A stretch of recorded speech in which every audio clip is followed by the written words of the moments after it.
She asked to call her father. The store manager actually laughed. "Sure, sweetheart. Call whoever you want." He thought it wouldn't matter. Thought she was bluffing. Thought he was in control. He was wrong about all three.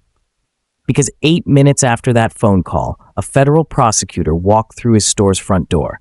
12 hours later, the manager's face was on the news. 24 hours later, he was unemployed. 48 hours later, he'd lost everything. All because he made one assumption about a 17-year-old girl buying a phone charger. This is that story. And it starts with a question I want you to think about. What would you do if someone accused you of a crime you didn't commit and no one believed you? Drop your answer in the comments. Hit subscribe, because this gets wild.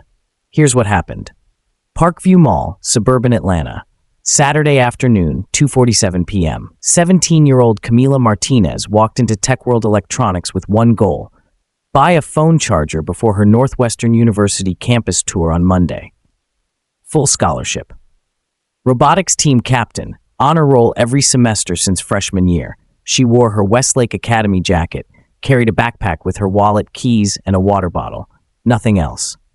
Store manager Derek Sullivan noticed her immediately, not because she'd done anything suspicious. Security cameras would later prove she hadn't, but at 2:47 p.m., nobody had checked those cameras.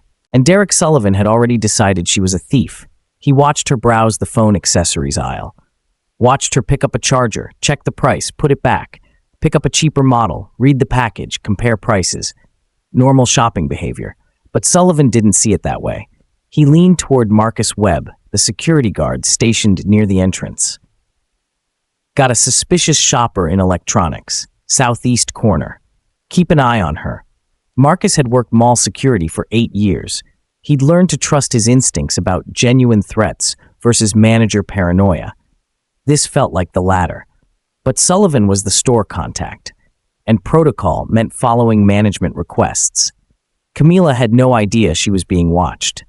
She'd narrowed her choice to 2 chargers, a $20 basic model and a $35 fast-charging version. She pulled out her phone to check her bank balance. $48 available. She could afford the nicer one, but that would leave her with only $13 until her next tutoring paycheck. She picked up the cheaper charger and headed toward the register. That's when Sullivan made his move. He intercepted her 3 aisles from checkout.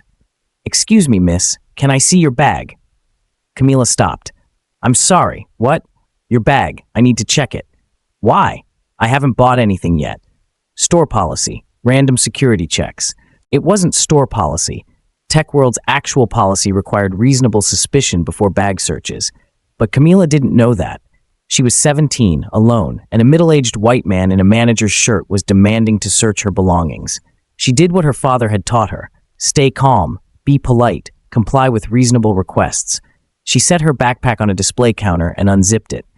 Sullivan rifled through it. Wallet, keys, water bottle, a notebook, 2 pens, her school ID, no stolen merchandise. Your pockets. Excuse me? Empty your jacket pockets. Camila pulled them out. Left pocket, a granola bar wrapper. Right pocket, her car key fob and loose change. Still no stolen merchandise. No evidence. Nothing. A normal person would apologize. Derek Sullivan asked to see her phone. That's when Camila realized something. He wasn't looking for evidence. He was looking for a reason to be right. By now, other customers had noticed. A woman in her 60s stopped mid-aisle, watching. A teenage boy pulled out his phone, not even pretending he wasn't recording. But here's what nobody realized yet. Someone else was recording too. Marcus Webb, the security guard, had activated his body camera the moment Sullivan started the search. Store policy required it for any customer confrontation. That footage, the official footage, would tell a very different story than the one Sullivan was about to write in his incident report. Marcus approached. "Everything okay here, Derek?" Sullivan didn't break eye contact with Camila. She was acting suspiciously. "I'm conducting a standard security check. Did you find anything?" "Not yet." "Then maybe we should—" "I'm not done checking." That's when Camila said the words that would change everything. "I want to call my father." Derek Sullivan actually smiled. "Sure, sweetheart. Call whoever you want. Won't change the fact that you were acting suspiciously in my store." Camila pulled out her phone with trembling hands. Not from fear, from anger she was successfully suppressing. She tapped her father's contact. 2 rings. Camila, what's wrong? Even through the speaker, Marcus Martinez's voice carried weight. Dad, I'm at Tech World Electronics at Parkview Mall. The manager searched my bag, found nothing, and won't let me leave. Put him on. Sullivan took the phone with that same condescending smile. This is Derek Sullivan, store manager. Your daughter was exhibiting suspicious behavior. The voice cut him off. Stop. What evidence do you have that my daughter stole anything? I don't need evidence to conduct a security. Wrong answer. My name is Marcus Martinez, federal prosecutor, Southern District of Georgia. You're illegally detaining a minor without probable cause. I'm 8 minutes away. When I arrive, my daughter walks out and you show me your security footage. If either doesn't happen, you'll need a lawyer better than you can afford. The line went dead. Sullivan handed the phone back to Camila. His hand was shaking slightly. You can wait here until your father arrives. Am I being detained? The question hung in the air. Sullivan had a choice in that moment. Admit the mistake, apologize, let her leave, or double down. Yes, wait here. Marcus Webb shifted uncomfortably. Derek, man, maybe we should just... She stays until we figure this out. That was his second mistake. What Sullivan didn't realize was that the teenager with the phone camera had been recording for 3 minutes. The video showed everything. The empty bag search, the pocket check, the phone demand, Camila's calm responses, and Sullivan's refusal to let her leave even after finding nothing. That video would be uploaded in 7 minutes. Within 30 minutes, it would have 50,000 views. But we're getting ahead of ourselves. While they waited, Camila stood perfectly still. She'd been trained for this. Her father had taught her. Stay calm, stay polite, document everything. But training doesn't stop your heart from racing, doesn't stop the humiliation of knowing everyone's watching you being treated like a criminal, doesn't stop you from wondering if this would have happened if your last name were Smith instead of Martinez. She pulled out her phone and started typing notes. Time. Location. Every word he'd said. Sullivan noticed. What are you doing? Documenting. His face tightened, because documentation meant accountability, and he just realized he might actually need that lawyer. At 3:25 p.m., Marcus Martinez walked through the Tech World entrance, not rushing, not angry, just purposeful. With him, Captain Denise Torres, Atlanta Police Department, family friend. Marcus scanned the store, found his daughter standing near checkout, Derek Sullivan positioned between her and the exit like a prison guard. Camila, you okay? She nodded. Marcus turned to Sullivan, showed his Department of Justice credentials. I'm Marcus Martinez. This is Captain Torres. We need your security footage. Now, that's proprietary store information. I can't just... Torres cut him off. 2 options. Show us the footage voluntarily, or we get a warrant while I start a civil rights investigation. Choose fast. Sullivan's face drained of color. This way. They moved to the back office. 16 camera feeds. Marcus leaned forward as Sullivan pulled up the footage with shaking hands. 2:47 p.m. Camila enters the store, walks directly to phone accessories. 2:48 p.m. Picks up a charger, reads the price, puts it back. Picks up a different charger, compares prices. The camera shows Sullivan watching her from across the store. Camila pulls out her phone, checking her bank balance. She selects the cheaper charger, heads toward checkout. 2:56 p.m. Sullivan intercepts her. Marcus watched the entire confrontation play out on silent surveillance footage. Watched his daughter comply with the bag search. Watched Sullivan demand her pockets be emptied. Watched her remain calm, even as other customers started staring. Back it up. To 2:47 p.m. Sullivan complied. Now show me every camera angle that captured my daughter from the moment she entered until you stopped her. For the next 6 minutes, they reviewed footage from 5 different angles. Every single one showed the same thing. Normal browsing, never attempting to conceal merchandise, never acting suspiciously by any reasonable standard. Now show me the 60 seconds before you decided to stop her. The footage showed Sullivan at the checkout counter, showed him watching Camila, showed him leaning toward Marcus Webb, showed him pointing. No theft, no suspicious behavior, just a black teenager shopping and a white manager watching her like she was a criminal. Captain Torres spoke first. Mr. Sullivan, did you check this footage before you detained this girl? No. Why not? I didn't need to. I saw what I saw. And what exactly did you see? Sullivan opened his mouth, closed it, opened it again. She looked suspicious? Marcus finished for him. What about her behavior was suspicious? Be specific. Sullivan couldn't answer, because there was no answer. Camila had done absolutely nothing wrong. She'd shopped like any other customer. The only difference was her skin color, and everyone in that office knew it. Mr. Sullivan, Torres said, I'm not arresting you today, but I am documenting this incident, and I strongly recommend you cooperate with whatever civil action Mr. Martinez chooses to pursue. Civil action? This is ridiculous. I was just doing my job. Your job is to manage a store, not to racially profile teenagers, not to illegally detain minors, and certainly not to double down when you're proven wrong. Marcus turned to his daughter. Get your things. We're leaving. As they walked out, Marcus paused at the exit, turned back. By the way, you should know that video of this entire incident is already online. 58,000 views so far. You might want to call your corporate office. They left. Sullivan stood in the office doorway, watching them go. He still didn't understand how bad this was about to get. By hour 6, the video had been viewed 200,000 times. Derek Sullivan still thought this would blow over. He was wrong. The video was titled, Store Manager Racially Profiles Teen Refuses to Check Cameras. The teenager who'd filmed it posted it to Twitter at 3:31 p.m. The caption read, This man searched this girl's entire bag, found nothing, and still wouldn't let her leave. This is Tech World Electronics at Parkview Mall. This is what racism looks like. By 6 p.m., 50,000 views. By 8 p.m., 200,000 views. By midnight, it would hit 1.2 million. Local news station WATL Atlanta picked it up for their 8 p.m. broadcast. They interviewed Marcus Martinez. My daughter is an honor student. She's never been in trouble. She was shopping for a phone charger. And she was treated like a criminal based on nothing but the color of her skin and the assumption of a store manager who couldn't be bothered to check his own security cameras before detaining her. The reporter asked what he wanted to see happen. I want accountability. Not just for my daughter, but for every person who's been through this same experience and didn't have a federal prosecutor for a father. Because that's the only reason this is getting attention, because I had the resources and knowledge to fight back. How many people didn't? By 9 p.m., Tech World Electronics corporate office had received 1,847 emails.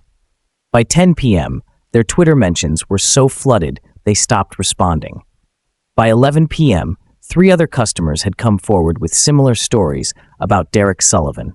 Marcus Rivera, 22, a college student, posted on Twitter, This same manager followed me around Tech World for 30 minutes last summer, made me empty my backpack in front of a crowd.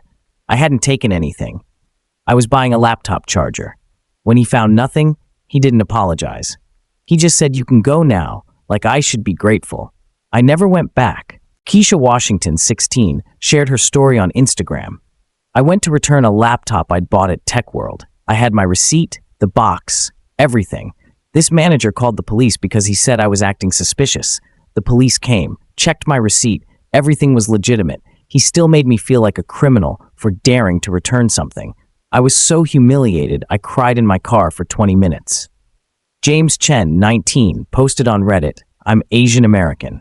I went into Tech World wearing a hoodie because it was cold. This manager watched me on the cameras for 40 minutes.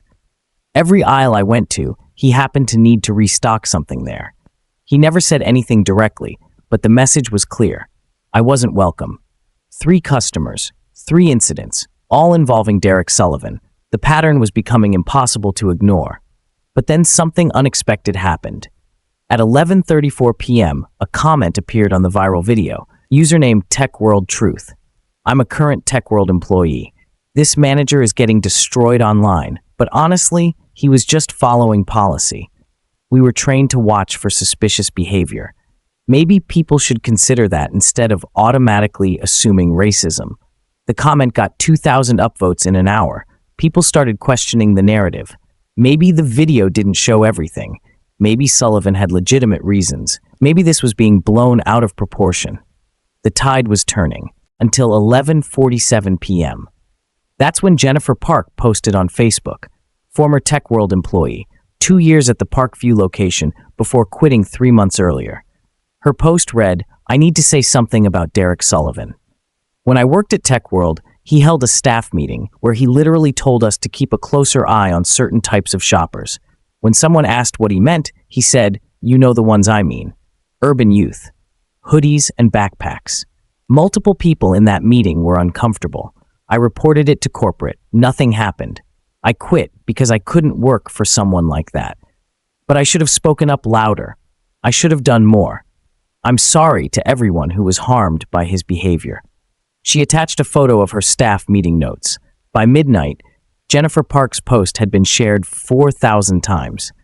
Tech World's corporate offices went into crisis mode, and Tech World Truth stopped commenting. Sunday morning, Marcus Martinez sat in his home office with a yellow legal pad and laptop, documenting everything. Timeline of events, screenshots of the viral video, names of victims who'd come forward, Jennifer Park's Facebook post. At 10 a.m., his phone rang. "Mr. Martinez, this is Benjamin Cross. I'm a civil rights attorney based in Atlanta. I've been following the situation with your daughter. I'd like to offer my services pro bono." Marcus had been expecting calls from attorneys, but Benjamin Cross was different. He'd built his career on exactly these cases: retail discrimination, racial profiling, civil rights violations that most people dismissed as minor inconveniences. "What are you thinking?" "I'm thinking this is bigger than one manager. I've already pulled Tech World's public records. They've settled 4 discrimination lawsuits in the past 6 years, all settled quietly, with NDAs, which means the pattern never became public. Until now. 4 lawsuits? 4 that I can find. Could be more sealed under different names. But here's what's interesting. I submitted a public records request for incident reports from Parkview Mall security. The mall was cooperative.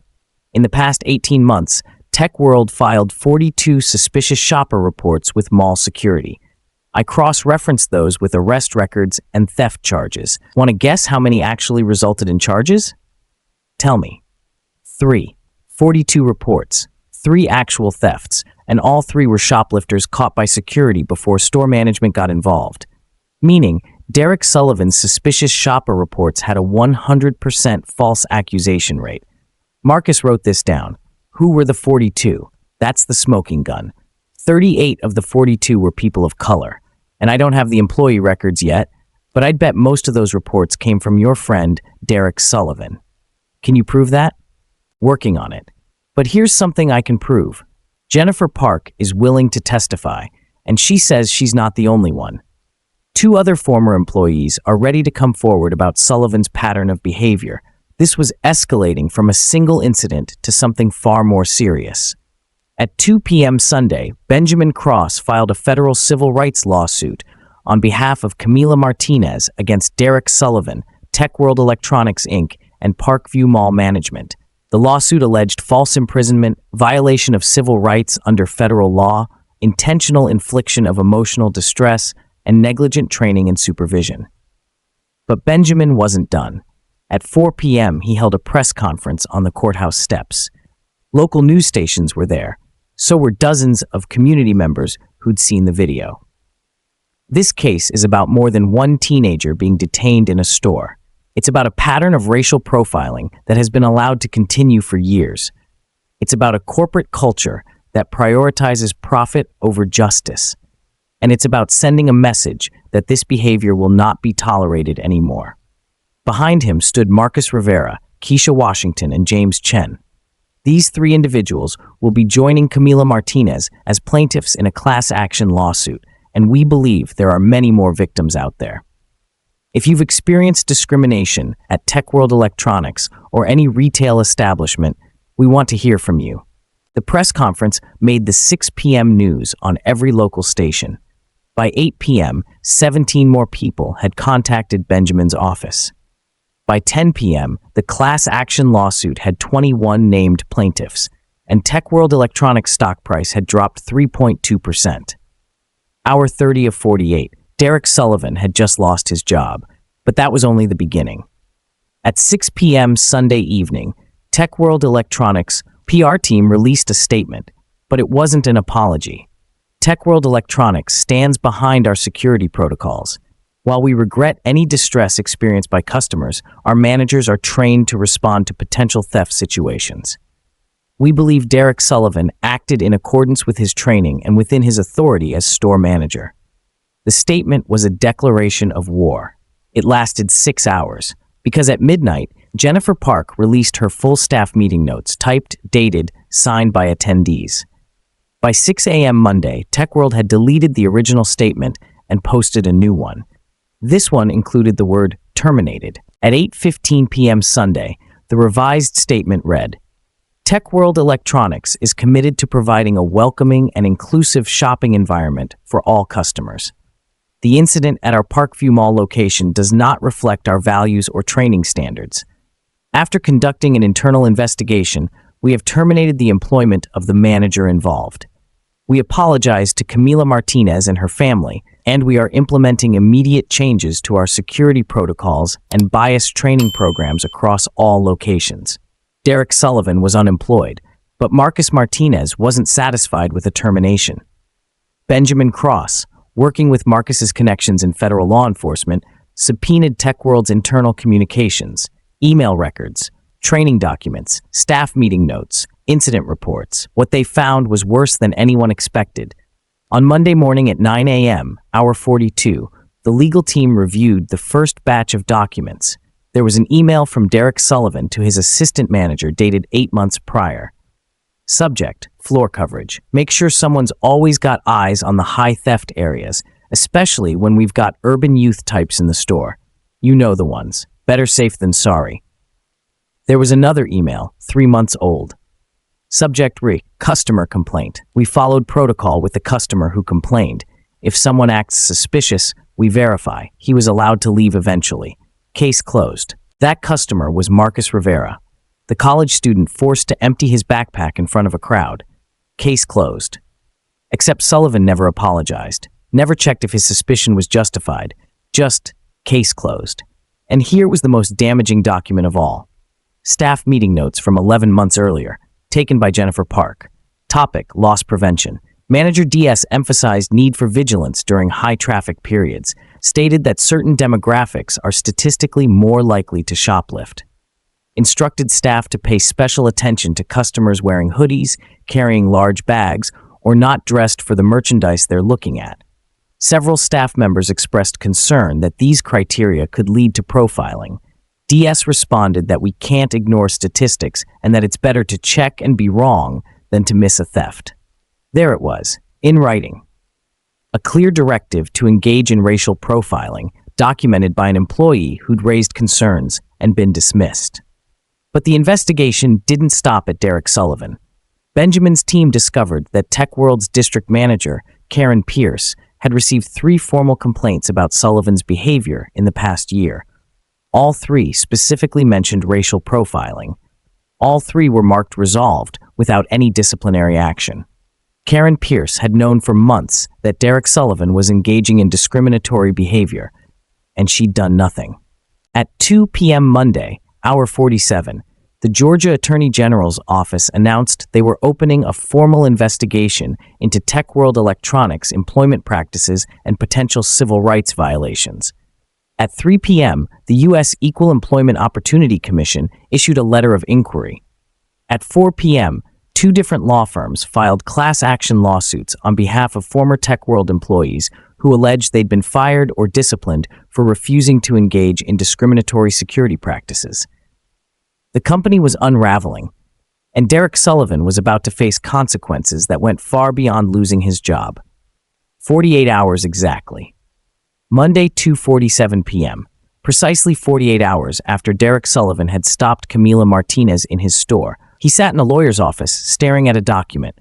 His attorney had explained it 3 times. Sign this, and the lawsuit goes away. Refuse, and TechWorld abandons you to face trial alone. The document required him to write, in his own words, an admission of guilt. He picked up the pen. His hand shook. I, Derek Sullivan, detained Camila Martinez without probable cause based on racial bias. I apologize for the harm I caused. 23 words, the longest sentence of his life.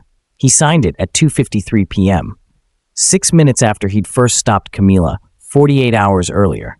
The pen barely worked, He had to trace over his signature twice to make it legible. When he finished, his attorney collected the papers and left without saying goodbye. Derek sat alone in the conference room for 7 minutes. Then he pulled out his phone and Googled his own name. 4.3 million results. The first page was all the same video. Him, following a teenage girl through a store, searching her bag, finding nothing, refusing to apologize. Every future employer would see it.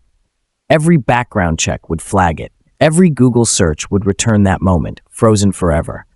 The settlement terms were brutal.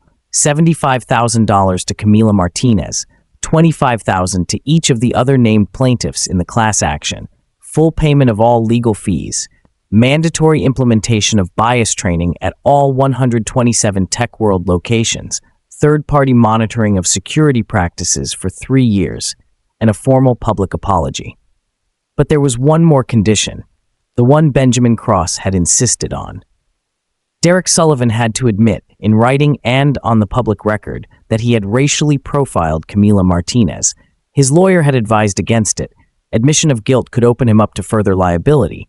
But the alternative was going to trial, and Tech World wasn't willing to take that risk. If Sullivan didn't sign, the company would hang him out to dry. So he signed. 48 hours, one assumption, everything gone. 3 months later, Camila Martinez stood in a Tech World electronics store. Not the Parkview Mall location. That one had closed. A different store, different city, with her father. She needed a laptop charger for college, Northwestern, full scholarship, first day in 2 weeks. She walked in wearing her Westlake Academy jacket, carried her backpack, browsed the electronics section. A store employee approached. Young guy, maybe 25. Camila tensed. Hey, if you're looking for a good charger, the Anker ones are on sale. Really reliable. And we've got a student discount if you show your college ID. He smiled, walked away. Normal interaction, the way it should have been all along. Camila exhaled. Her father squeezed her shoulder. You okay? Yeah, I think I am. That same month, Camila graduated from Westlake Academy as valedictorian. Her acceptance speech didn't mention the incident directly, but she talked about justice, about speaking up when systems fail, about the importance of documentation and evidence. I learned something important this year. I learned that staying calm in the face of injustice isn't the same as accepting injustice. I learned that asking for accountability isn't making trouble. It's demanding what should have been there all along. She attended Northwestern on full scholarship, majored in criminal justice. She's currently considering law school. As for Derek Sullivan, his LinkedIn profile listed him as seeking new opportunities. Those opportunities never came. A basic Google search of his name brought up the video, the lawsuit, the admission of guilt. He eventually found work as a warehouse supervisor. No customer contact, no management responsibilities, no second chances. Tech World Electronics implemented their mandatory bias training, hired an independent consulting firm to audit their security practices, settled with the other plaintiffs. The company survived, though their reputation took years to recover. But here's the thing that stayed with people who followed this story. It wasn't just about one racist manager. It wasn't even just about one store. It was about how many times this same scenario had played out before, in stores across the country, with victims who didn't have federal prosecutors for parents, victims who didn't get it on video, victims who were told it's not worth fighting, or just let it go, or you can't prove it. The class action lawsuit eventually identified 127 victims across Tech World's 47 stores, 127 people wrongly accused over 5 years. But those were just the ones who came forward. Retail analytics firm DataWatch studied the case. They estimated that for every person who formally complained, 17 others stayed silent. Do the math. 127 documented victims times 17, 2,159 people. 2,159 people wrongly accused, humiliated, searched, detained. Because of policies that companies knew were discriminatory but were cheaper than training employees properly. Camila Martinez became a name, a case number, a settlement figure. But she was never just one person. She was one person who fought back. Most of the others never got that chance. One final detail. Remember that anonymous comment at 11:34 p.m.? The one defending Derek Sullivan? the username TechWorldTruth? During discovery, Benjamin Cross subpoenaed TechWorld's social media monitoring records. TechWorldTruth wasn't a random employee. It was posted from TechWorld's corporate PR department. IP address traced to their Atlanta headquarters. The company hadn't just tolerated Derek Sullivan's behavior. They'd tried to defend it online, anonymously, while pretending to be an objective employee. That detail never made the news. It was buried in 400 pages of legal documents. But it tells you everything you need to know about how these systems protect themselves, until someone forces them into the light. If you've made it this far, I want to ask you something. Have you ever been followed in a store? Have you ever had someone treat you like a criminal when you were just trying to shop? Drop a 1 in the comments. Have you ever witnessed someone else being profiled and didn't know what to do? Drop a 2. And if you believe that one person standing up can actually change a broken system, drop a 3. Because here's what Camila Martinez proved. Documentation matters. Video evidence matters. Refusing to accept that's just how it is matters. Derek Sullivan made an assumption based on racial bias. He doubled down when confronted with evidence he was wrong. And it cost him everything. Not because Camila wanted revenge, but because she wanted accountability. This story is about what happens when someone finally says no more. But it's also a reminder of how many people have been told to stay quiet, to not make trouble, to accept discrimination as the price of existing in public spaces. That ends when we refuse to let it continue. If this story moved you, hit that like button. If you want to see more stories about justice, accountability, and people who refuse to back down, subscribe to this channel. Share this video with someone who needs to hear it. Because every time we shine a light on injustice, we make it harder for that injustice to hide in the dark. Thanks for watching. I'll see you in the next one.